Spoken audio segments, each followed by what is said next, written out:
started, you really just want to open up Minecraft, and you'll get this dialog box where you just want to sign in with your APS credentials. So it'll be your student ID at aps.edu, or it'll be your e-employee ID number at aps.edu with your APS password. So it's still the same login credentials, just a different format in terms of you need the full employee ID number at aps.edu as your username. And then once you do that, you can see signed in. So you actually have to sign out once you sign in. Now, getting started with Minecraft and the Education Edition. So for those of you who don't have really seen Minecraft,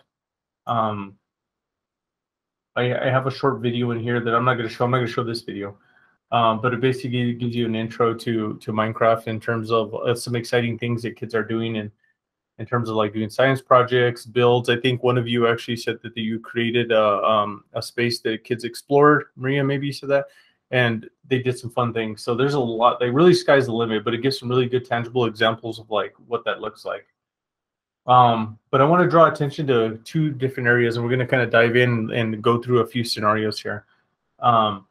So basically, the Minecraft resources for educators they have two major sections, and one's getting trained and one's explore lessons.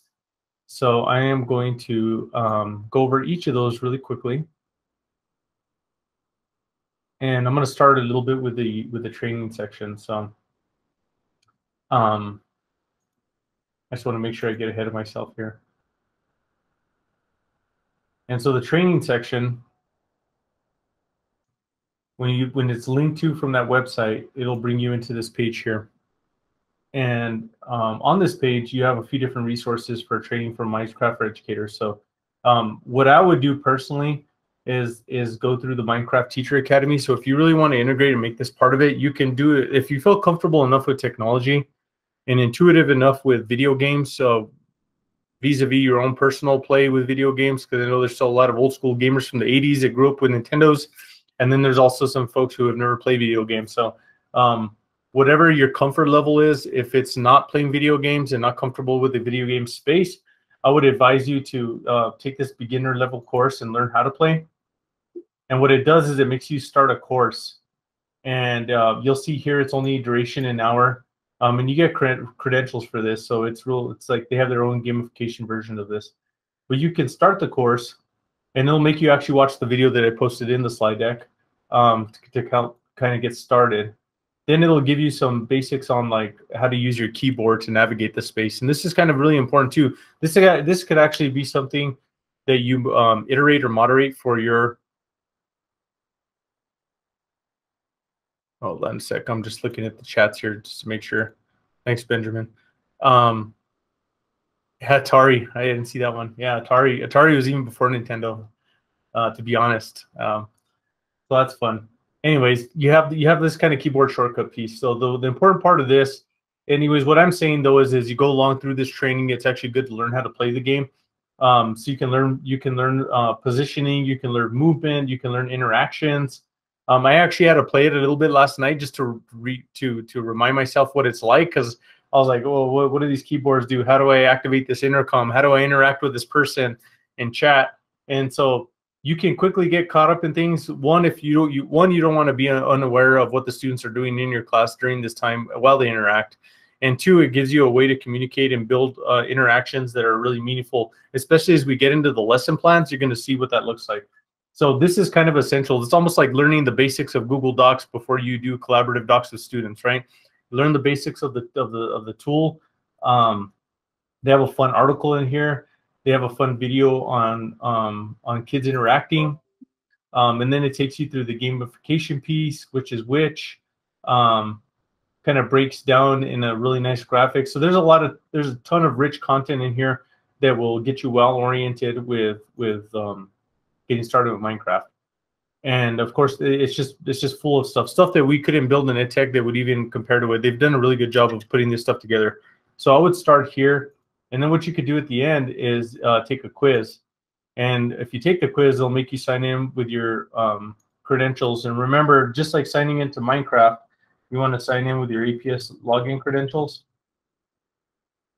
And remember, it's your full string You need employee ID number at aps.edu and then your password.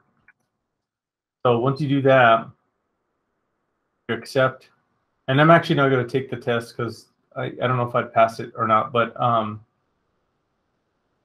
you know, it asks you simple questions about the concepts, but this actually builds common language with students. So when you get into esports in the gaming world, you quickly realize that kids say certain terms that you're unfamiliar with, and then you realize it's associated with the game somehow. So it's basically your common language. So things like sandbox or learning or collaborative multiplayer, or even first person and third person, all those things really matter when it comes to gaming. So this really kind of walks you through that. So I'm going to jump out of there real quick again. And I'm actually going to sign out of this.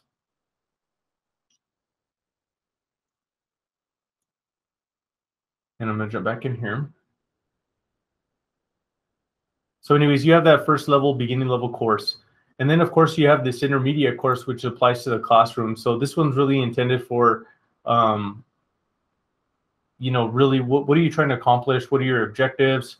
And then you'll see later when we dive into the lessons, they actually are tied to specific Common Core state standards. So there's some really good things in here, especially around the course vocabulary. And this is kind of what I was alluding to with the basics with course vocabulary, is it's really good to understand the different components because it could get so big, right? So understanding vocabulary in-game is very, very important in terms of the tool sets associated with common language together, create this really rich environment that you can actually connect with your students with a common language. And that's really kind of the point of all that. So this just takes you through some baseline information, gives you an overview of the description. You watch some more videos, take some more quizzes, etc. Talks a little bit about lessons. And so what's nice about this is kind of really breaks out and differentiates the basic use of the game to like lessons and actual worlds that have to do with like biomes and worlds and places you can explore and monthly challenges. So it really kind of differentiates between the different areas you're going to be using Minecraft for education with your students. So that's really handy. It also gives you a breakdown of like what you can do in terms of creating a new world or accessing lesson plans, talking about how to engage with lessons. So it's really rich, much more than we could cover really in an hour here. Some other pieces too is just establishing learning goals, what to do there, experience the lesson. So this actually shows a lesson and breaking down area and volume and how students interact with it. So it gives you contextual kind of examples of what to do. And I'll let you watch those on your own. And then, of course, you have all lessons reflect, and then you'll take a quiz at the end. So again, just another really great way to learn how to engage with it from the perspective of a teaching and learning perspective versus just play. And then apply and enrich. So this advanced one, and actually if you do the sequence of courses, you can actually earn the badge at the end, which is kind of a cool little credential. This one actually introduces more complex concepts like code builder. Now, I will say, though, that if you do use a Chromebook, you can introduce third-party apps and tools that are associated with Minecraft, like code builder. So you'll need a full-fledged lab for that. That's the only downside to some of these pieces. I'm sure they're working on it, but right now it's not, like, because of space and because of applications being installed on a Chromebook and it's not meant for that, they have issues with that. So, but if you do have if you are fortunate to be a tech teacher with a lab, you could certainly install these components and pieces along the way, and then do things like JavaScript coding and Python coding and all kinds of cool stuff. If you really want to get into the computer science side of things, but it's a really great option if you want to get really advanced with your students, or if you have older students that aren't necessarily elementary, but more of a middle school, early high school age. Because there's still kids at that age that like to play. I think really organically, Minecraft was really the sweet spot for Minecraft players was in between like 3rd grade and like 7th grade for most of the kids' population prior to Minecraft for education. So that's really kind of the natural target audience for this, but you can certainly deviate from that higher or lower. So anyways, there's some fun stuff there that you can learn to really expand upon with Minecraft for education training. And so those are really the things I would say to get started with and kind of give context. So If you're just learning and you want basics, learn how to play. If you already know the basics and how to play, and you know all the lingo and everything else, then you can move into apply to the classroom. Then it gives context to how to do that in the classroom. And then, of course, if you want to get into computer science, more advanced things, then you do apply and enrich. And then you can earn the certified Microsoft Minecraft teacher badge at the end as well, which would be kind of cool. Now, there's some other things that are associated here. So they have featured training. So they have featured tutorials that are part of the aforementioned trainings, but they're just targeted trainings. Like, let's just talk about movement. Let's talk about the Teacher Academy. Let's talk about other webinars and trainings that are kind of ancillary outside of the badging course process. So you can kind of piecemeal this as well. So that's kind of nice. And then, of course, they have a community, which is basically like a PLC for Minecraft, for education kind of people, tech support. And then you have lessons, which we're going to get into in just a moment. You also have some fun, handy posters. So if you have like a club or you have a class that's really gotten into Minecraft to engage students, you know, you can print out some nice kind of tangibles here. Or you know, you can make Minecraft like an enrichment, authentic learning component to a station rotation model to your class every day if you're in an elementary setting, or also just a free play day to actually build on concepts understood based on units and lessons that you're currently doing. So there's a lot of potential here.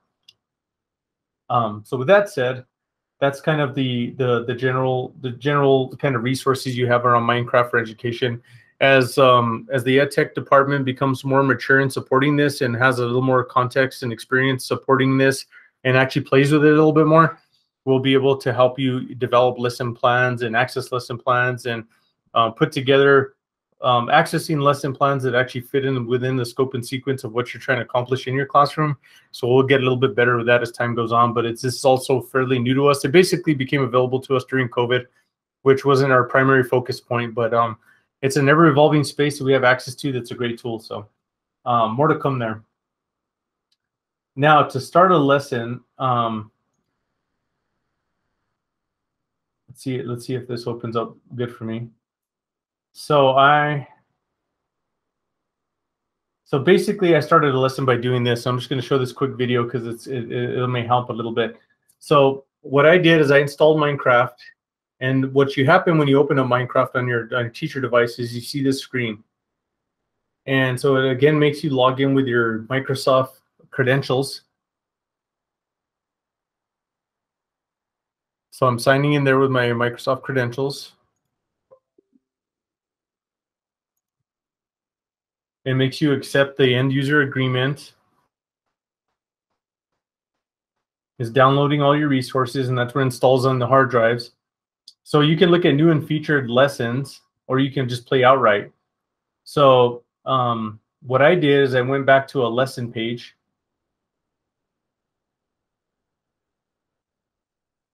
And sorry, I had to find the lesson because I have way too many tabs open.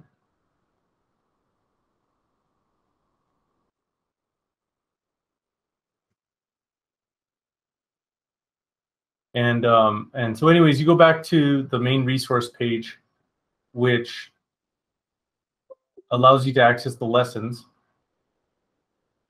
And once you find that lesson, you can initiate it. So I guess the step here is really you got to open up Minecraft, sign in, and then you can go back to the lesson repository and activate or launch the lesson, and it automatically pulls that into Minecraft so you can get started with Minecraft.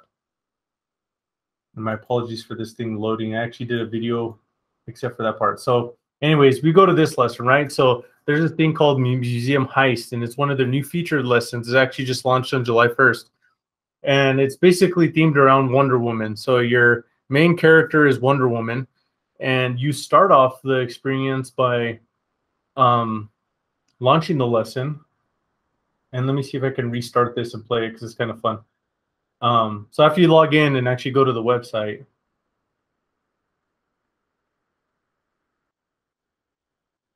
you launch the lesson.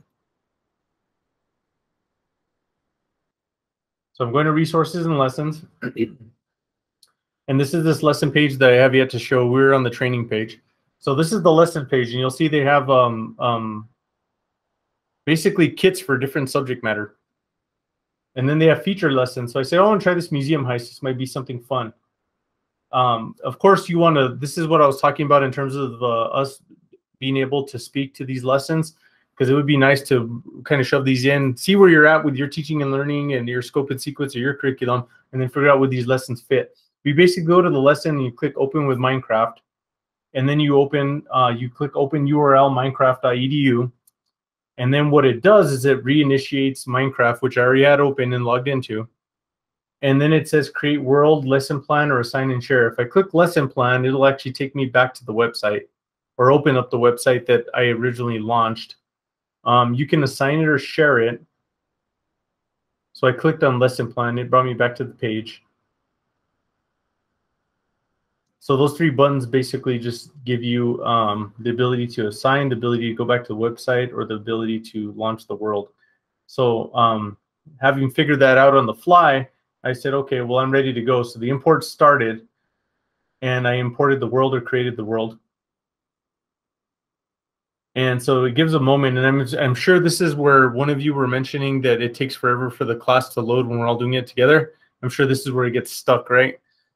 And so this might be something that as a workaround might be done like prior to recess or a break or a pullout that's continued after, like right before you leave this, let's all launch this and get it going.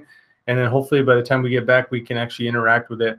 So I would just, you know, I would just recommend to you just finding creative ways to get around things like that, because it will be an issue because of the sheer nature of loading rich content from a digital space into an application that's installed on a device that probably has little memory and is not adequate enough to run it. So with all those variables set up, especially in the Chromebook space, you're probably going to have to plan around it, right? Like do this piece while your students are off at their pullout or whatever, right? Or find a space for it or time for it.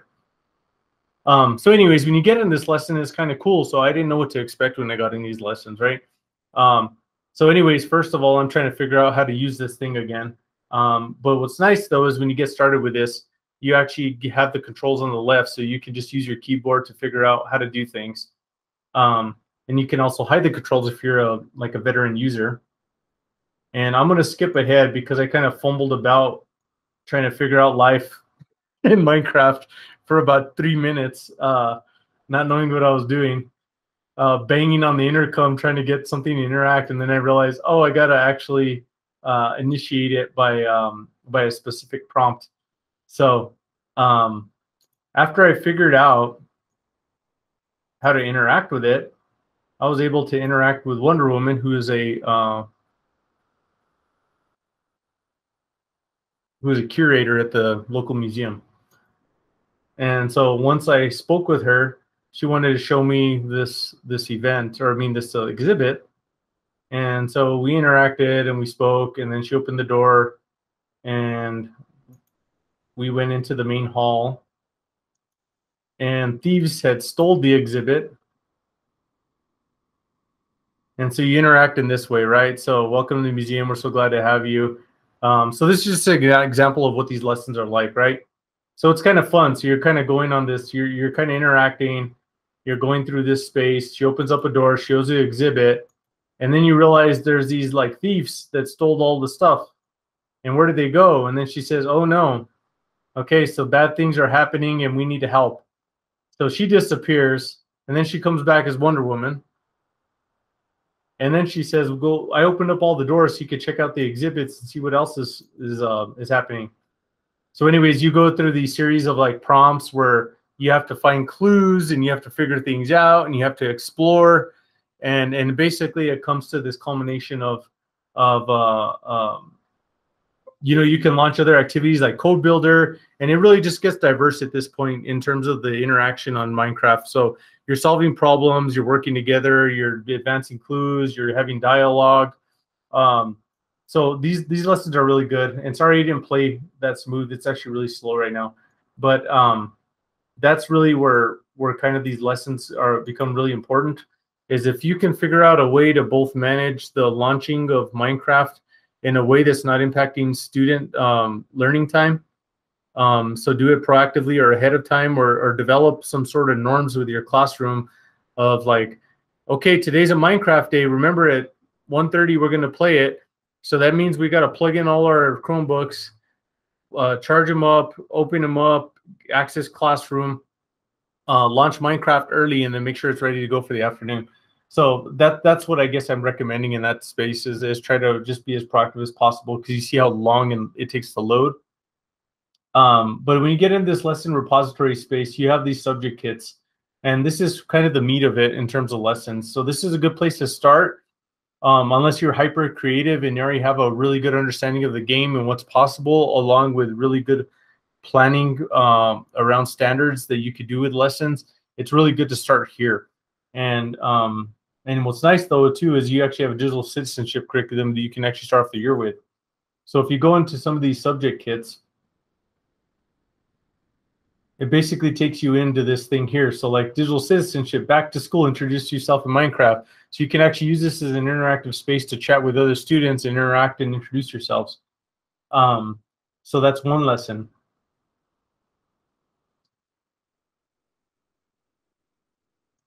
And you'll notice that there's only one lesson here or one view here. So I imagine there's multiple things you could do in this space, and that's probably why this is why I opened digital citizenship, because it was the only back to school one. But it makes sense though, right? You want to get those kids primed for the year, develop those norms, establish that common language, communicate the expectations and rules, parameters in which they can operate in this space, and then go forth with that. But they have, these things are coming out and it's fairly new. So this is the one lesson they have here. So you'll notice that these lessons are new and they're limited, but over time they'll be posting more. Most of these came out just very recently. So you can take a look at things that align with your curriculum. Simply go into, actually you have to click view lesson down here. Go into these sections.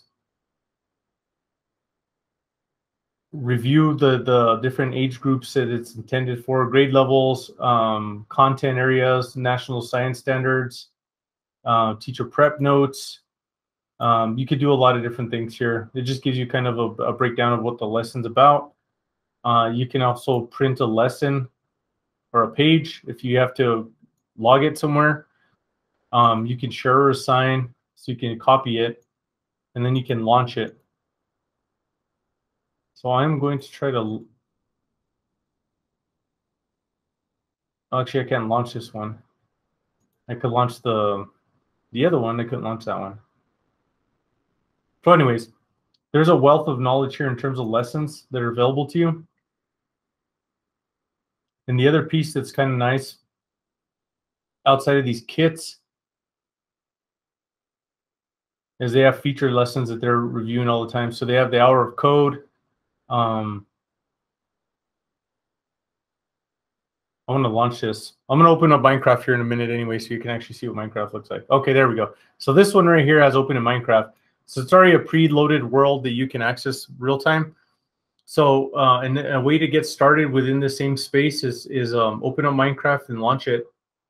And I'm actually going to open it in Minecraft now. And you'll see I get this pop-up window. And now I'm going to stop presenting so you can see my whole screen. So it launched it again.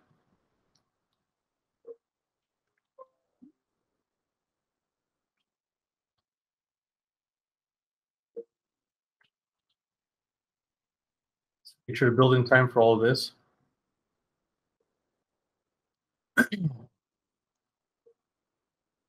So now I haven't quite played with this enough, but you think there is an option to share with Google Classroom. And then what it did when I clicked on Google Classroom is it opened up Google Classroom for me. And see if you can see that. Oh yeah, you can see that. So it opened up this window for me when I clicked on Google Classroom when I went to assign or share. And then I can assign a class. So I'm going to assign it to this class. And then I'm going to create an announcement. And then you'll see it links to the world. So you can actually use this in Google Classroom.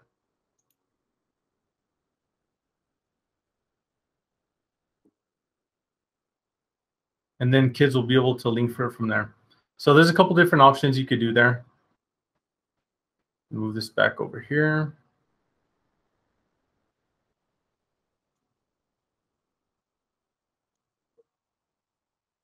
And then right here, you can also email, go Microsoft Teams, or you can just copy this to a clipboard and send it to your students via email. You can also add a resource to this. So like when you go down the path of going through this lesson, I know I just picked Hour of Code, but let's say you have a post-lesson assessment, you can add a resource to that. So you can add a button, a resource button, and then you can add a link. So the assessment will allow you like to add like a link to Flipgrid, so they can do a video follow up to like what they've learned, or with Flipgrid, or you could probably link to like a Google form for a quick assessment.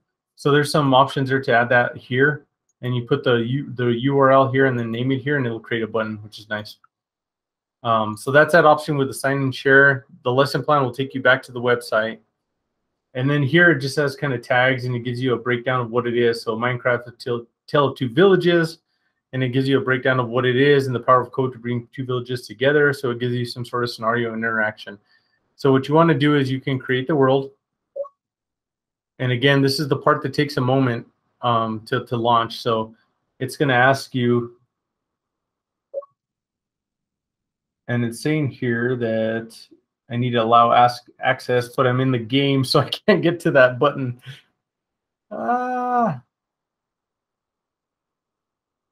There we go. Okay, now we're good. Resume game. Okay. Now with my mouse, I can move around.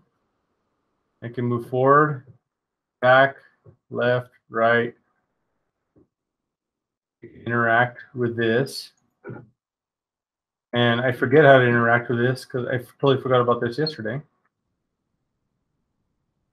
But you can do chat commands.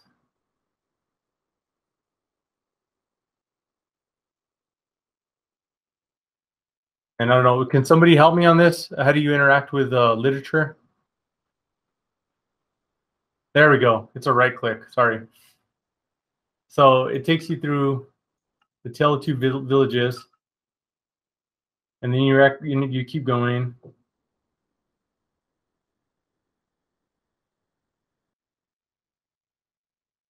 And I want to do blocks because Python is too advanced.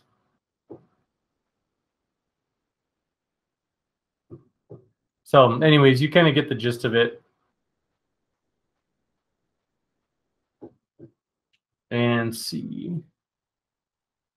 So here it gives you some code to run through, so you could do an hour of code. So here it practices giving different moves, forward, back, left, right, and you actually have to retype the code, reset the code, run the code, test the code. It's actually pretty slick. So just some fun ideas. You know, these lessons are just kind of all over the place, very different, very diverse. But it's a fun way to kind of get engaged with the students. I'm going to hit them finished. It gives me a certificate, even though I only play for 2 seconds. But I'm going to exit the lesson.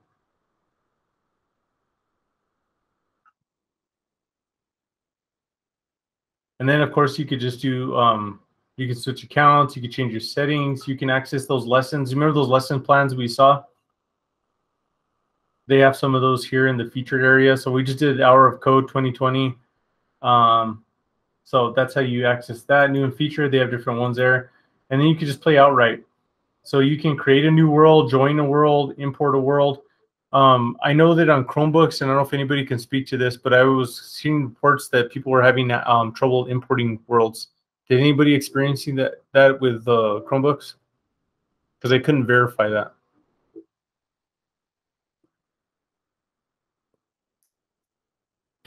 If it was the newer Chromebooks, we didn't have any problems with the kiddos. Oh, okay. It was just we couldn't use the older Chromebooks at all. Gotcha. Okay, thank you. Yeah, we just got reports that people can import different worlds. So you can join worlds. They have join codes for different worlds that you create, or you can create your own. You can base them off a template and go from there. So you can actually start with some of these lesson plan templates with the worlds that already exist. So like creating your own museum. So you can do like one example that I would give here, and actually wanted to kind of draw from this is if students, let's just say the students have never heard of or visited the Metropolitan Museum of Art.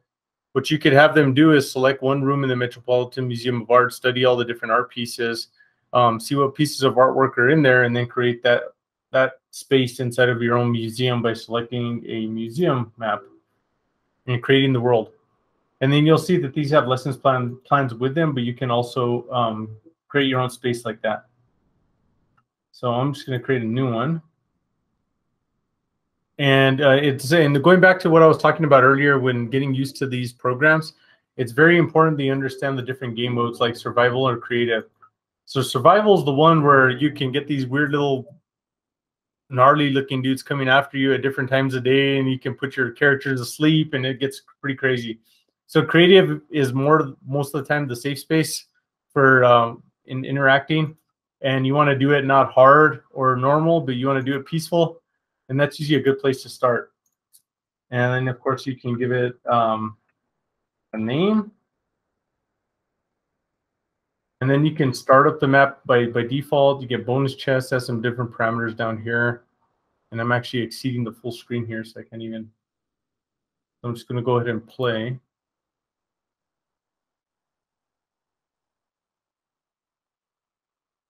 So again, it takes a while to load. And then now I have my own world, which is blank and very scarce. So, you know, this is where kids can waste a lot of time. And it's also times where kids can do some really fun things that are creative and meaningful. So, you know, really it's really I think for Minecraft it's really about how do we create a scenario and come up with a lesson that's meaningful to students, that can engage them, that's around the curriculum we're doing. So if you do anything around New Mexico history or geography or world history, you can certainly go into these spaces and interact with these lands and build things and create things. And there's actually tools that you can add to build your own areas.